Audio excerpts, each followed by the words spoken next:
एक बार की बात है, केरल के एक छोटे से शहर में सुल्तान नामक एक डरावना कब्रिस्तान था। ऐसा कहा जाता था कि उस कब्रिस्तान में विभिन्न प्रकार के अलौकिक शक्तियां रहती थी। एक चांदनी रात को बिली, लूसी और रोहित तीन दोस्त कब्रिस्तान के किनारे पर एकत्रित हुए।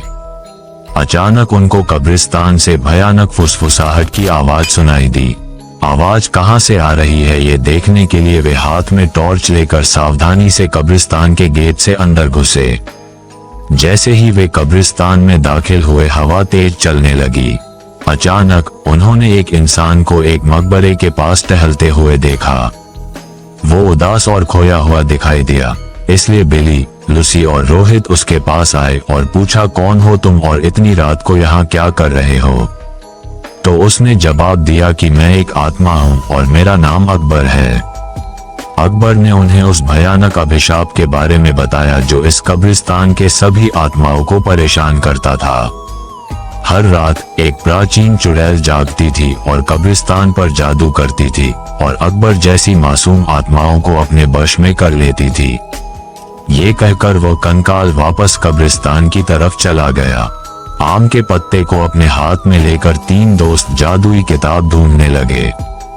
बहुत ढूंढने के पश्चात जंगल में एक झील के अंदर उन्हें चमकता हुआ कुछ दिखाई दिया।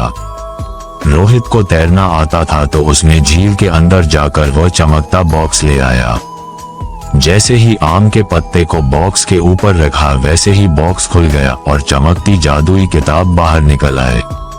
आधी रात करीब आते ही वे तीनों अपने हाथों में जादू की किताब लेकर श्राप को तोड़ने के लिए कब्रिस्तान की तरफ बढ़े। कब्रिस्तान में आकर वे किताब को खोले और एक प्राचीन मंत्र का पाठ किया। मंत्र पाठ करते ही जमीन कांपने लगी और कब्रिस्तान में एक तेज रोशनी छा गई। वो चुड़ैल जाग गई और गुस्से में दिखाई दी, लेकिन उसकी शक्ति धीरे धीरे कमजोर हो रही थी। उसने बिली, लूसी और रोहित को जादुई किताब पढ़ने से रोकने के लिए अपनी जादुई शक्ति का प्रयोग किया, लेकिन उन तीनों पर कोई असर नहीं हुआ क्योंकि तीनों के पास आम के पत्ते थे जो उनकी रक्षा कर रहे थे। धीरे धीरे चुड़ैल की सारी शक्ति खत्म हो गई और चुड़ैल भस्म हो गई।